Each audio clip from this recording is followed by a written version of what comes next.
this opportunity to first and foremost congratulate you on your election as the Speaker of the 13th National Assembly. And also to congratulate my colleagues who have made it to this House this time round. Mr. Speaker, I am indeed pleased to note that you have repeatedly said since your election that you will be the Speaker of the whole House, in spite, of course, of the fact that my coalition did have a candidate against you. Mr. Speaker, I also recognize that you have got immense experience as a parliamentarian, and you are also a distinguished legal practitioner, spanning very many years. Mr. Speaker, let me tell you that when I was growing up, I came to learn that you, as a young lawyer then, young advocate, was bold enough to come out and defend some of the victims of the 1982 coup attempt. That goes to say, really, the kind of person you are. And therefore, this House, I believe, stands to benefit immensely from your wise counsel and your very rich experience. But coming back to the issue at hand, Mr. Speaker, I want us to take note of the fact that the Constitution of the Republic of Kenya 2010 makes it at Article 3, Subarticle 1, an obligation for every single person to respect, uphold, and defend the Constitution.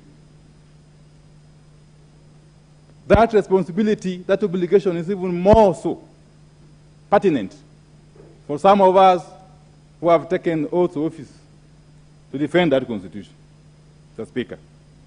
Mr. Speaker, I've been listening very keenly to my friend and compatriot, the Honorable Kimani Ichung'wah.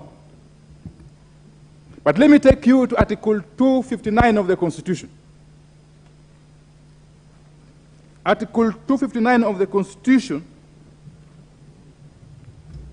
requires that as we interpret the Constitution, we do so in a manner that promotes its purposes. Allow me to just take you through it.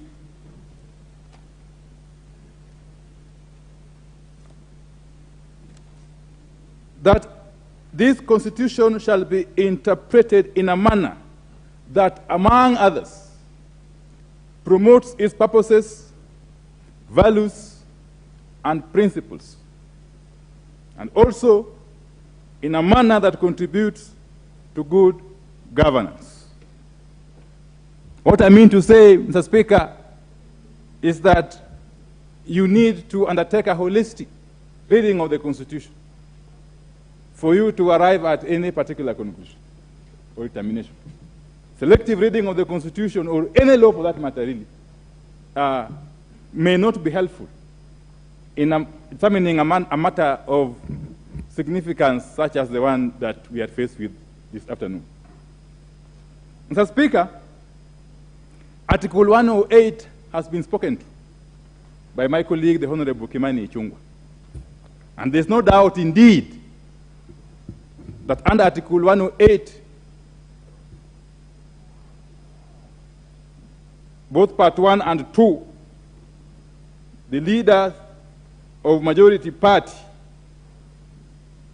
shall be the person who is the leader of the National Assembly of the largest party or coalition of parties.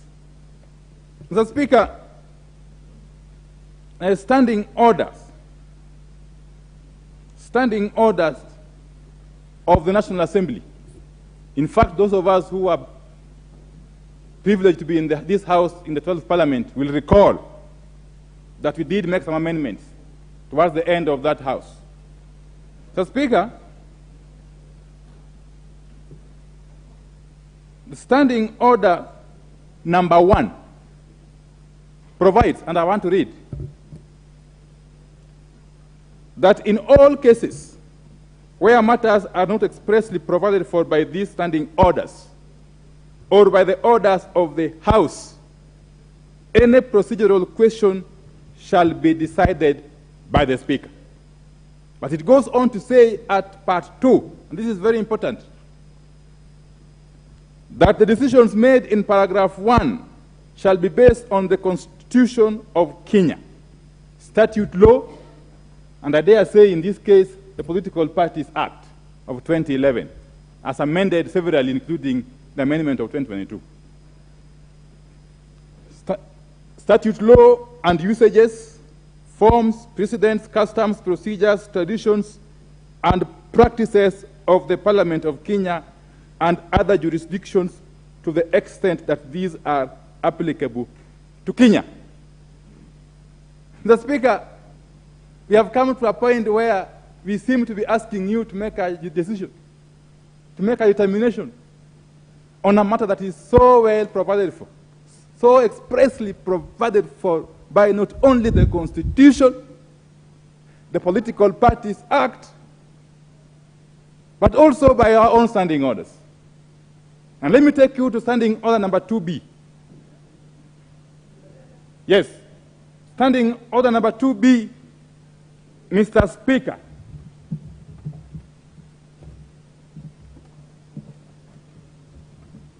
And I will read for avoidance of doubt.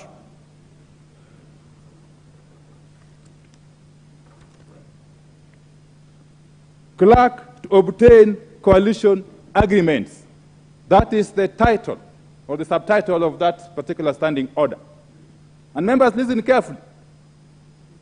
It says at 2B that the clerk shall obtain from the registrar of political parties a certified copy of any coalition agreement entered into by the two or more parties in the National Assembly for purposes of ascertaining the relative majorities in the House and facilitating the transaction of the business of the House.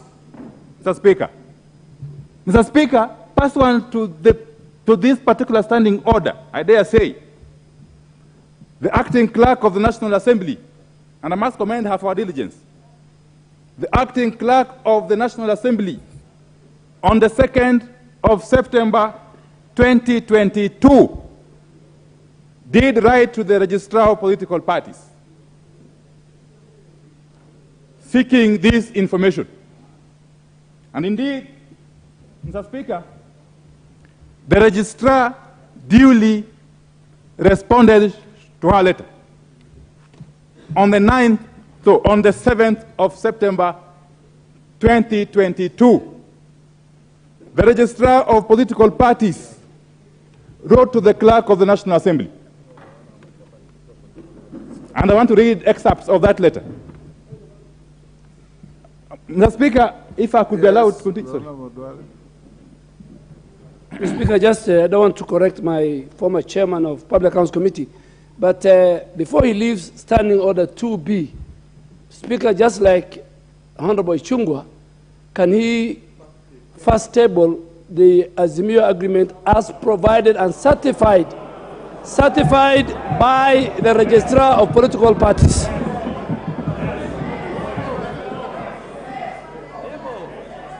Can I continue?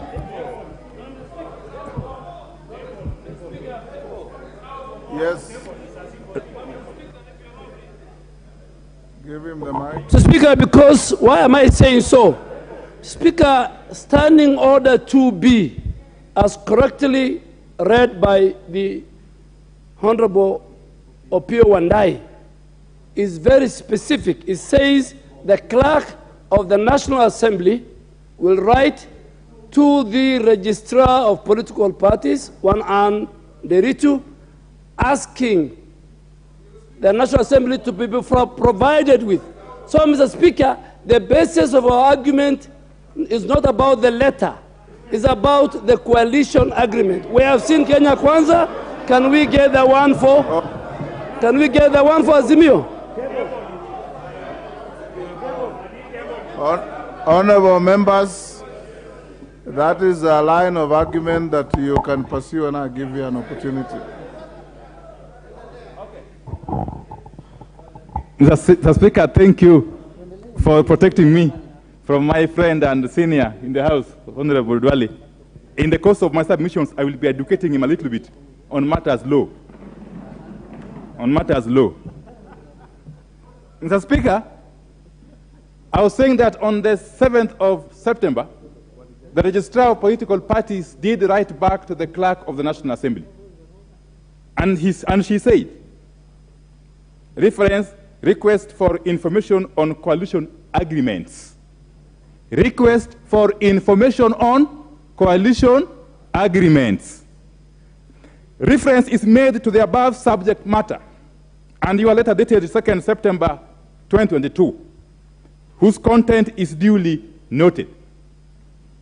Pursuant to Section 10 of the Political Parties Act 2011, as read together with Regulation 21 of the Political Parties Registration Regulations 2019, and in line with your request, the constituent political parties of coalitions and effective dates are as listed below.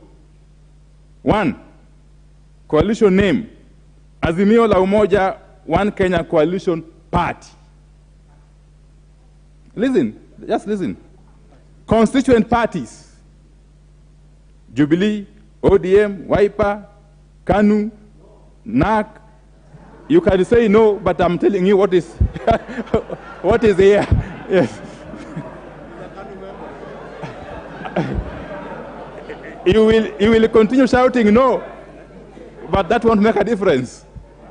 KANU, NAC Kenya, Muungano Party, Maendeleo Chap Chap, Democratic Action Party, Devolution Empowerment Party, Opiyo, UDM. Just continue shouting UDM. I mean, no.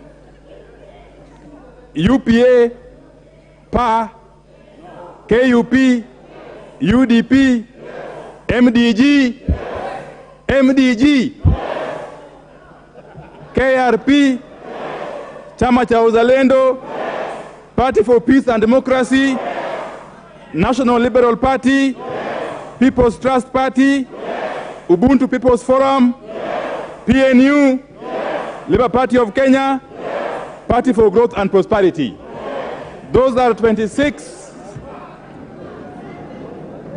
Those are 26 political parties that had signed a coalition agreement under the umbrella of the Azimio la Umoja One Kenya Coalition Party on the 21st April 2022. Of course, it goes on to list those parties under the Kenya Kwanza Alliance, which I want to read. Okay, I can read, yeah. UDA, ANC, Ford Kenya, CCK, Communist, Service Party, Tujibebe, Farmers Party, Devolution Party, EFP, Umoja, Maendeleo, that had signed an agreement with Kenya Kwanza on 3rd June 2022. There are other parties listed here. Listen carefully, members. As having signed a coalition agreement under Kenya Kwanza post-election, that is on the 5th of September 2022. These are DP, National Agenda Party, Grand Dream Development Party, Chama cha Mashinani. Then it goes on to say that further, the following political party is not a member of any coalition. That is NOPEU. But it has since gotten into some arrangement with the Azimio, yeah. Then you may wish to note, finally, that the following political parties have filed constitutional petitions and or have filed objections with regard to their membership in Azimio. That is Maendeleo Chap Chap, UDM, and MDG. But let me say this now. Let me say this. As I say so, allow me to table this, Mr. Speaker.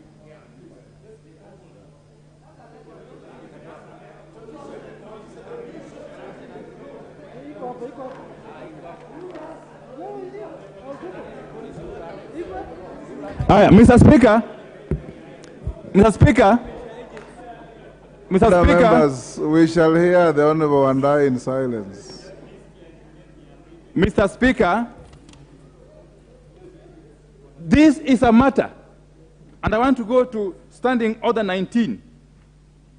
Standing Order 19. Sorry. I need an assistant at this rate. No. United States, a member of this House, can't be my assistant. Standing Order number 19A, Part 8. Okay?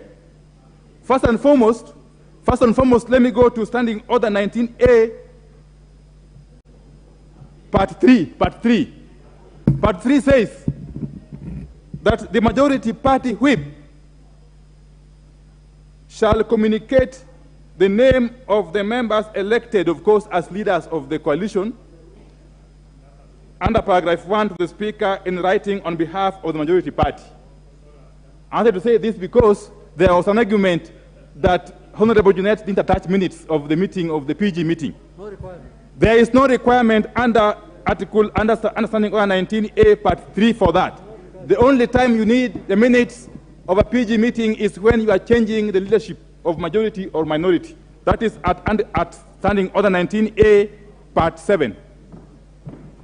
The Speaker, Part 8, 19A, Part 8 says, upon receipt of the notification and the documents under paragraph 7, and confirmation that the threshold for removal, well, that is for removal.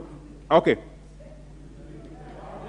At 19A, Part 4, the Speaker shall, as soon as practicable, following receipt of the names under paragraph 3, convey the information to the assembled House if the House is sitting, or notify members if the House is not sitting, as he earlier on alluded. So therefore, what am I saying? That upon the convening of the 13th Parliament,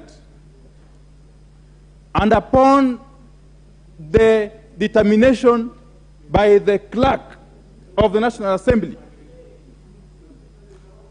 of the status of the various coalitions from the Registrar of Political Parties, pursuant to Standing Order 2B, and upon the confirmation by the Registrar of Political Parties to the clerk, the Speaker is simply expected, indeed required, under Standing Order 19A, Part 4, to simply convey the same to the House. That is what the law and the standing orders dictate. Any other thing is mere hot air. Mr. Speaker,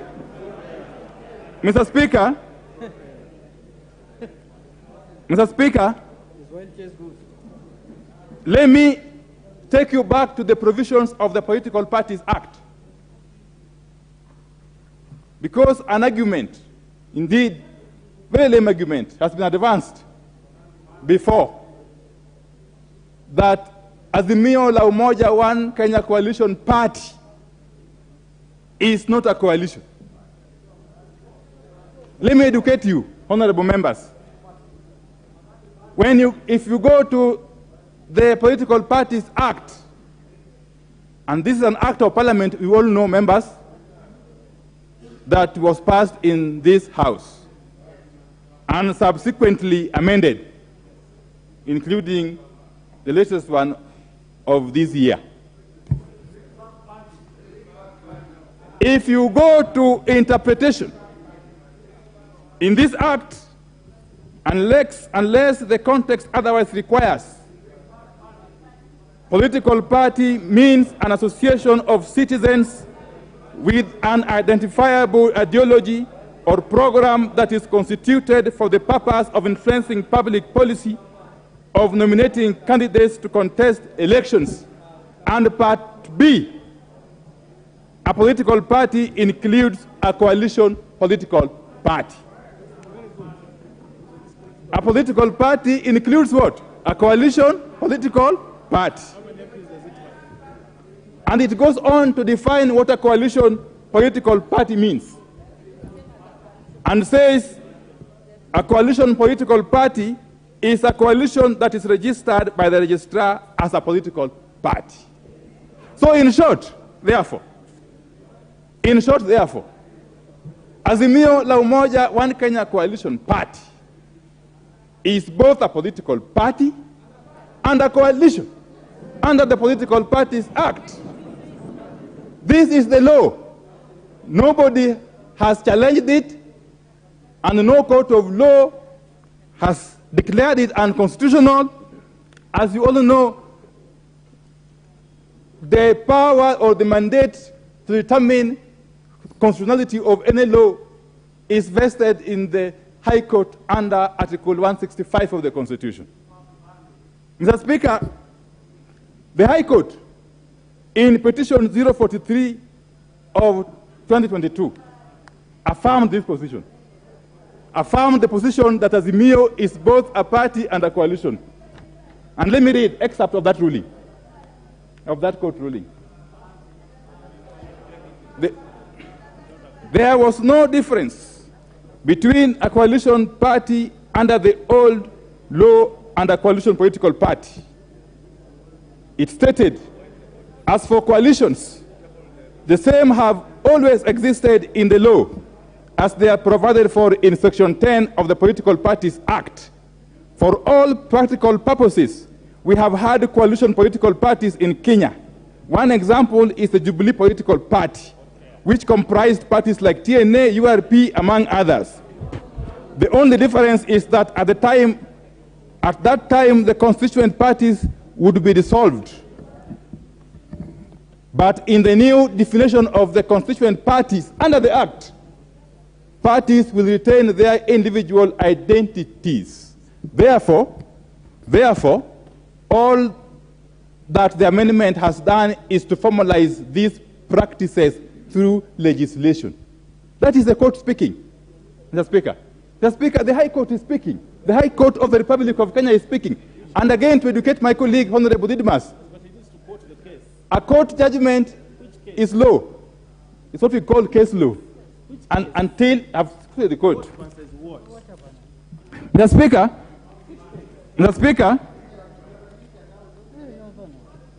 Speaker, the author of the letter that I've just quoted from, that is the registrar of political parties, is the official custodian of all coalition agreements. There is actually no need for us to table any agreement, because the author of that letter is the custodian of all these agreements. If you want to confirm with her, you simply take a walk to her office and confirm the same. We don't act in vain. Okay? Let me conclude.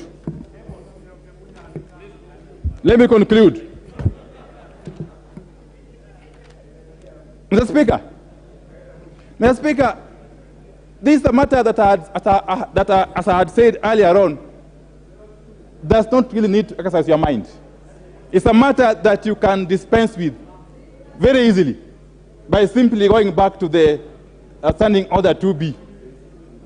And let me say this.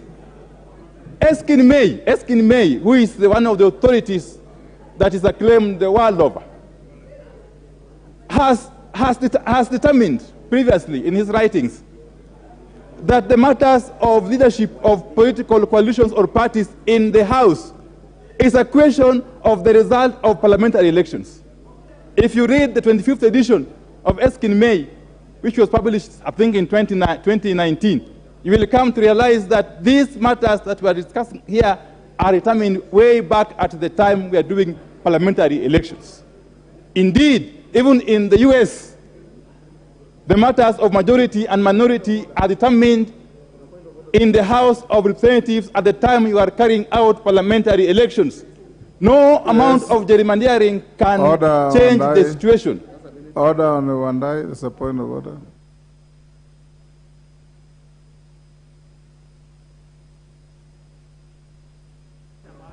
Honorable Speaker, as much as I don't like to interrupt my good friend and colleague, but Honorable Speaker, when you allude to court cases that are before the courts, Honorable Speaker, I think it bears, the burden is on the Honorable Opiyo Wandayi to make statements of fact.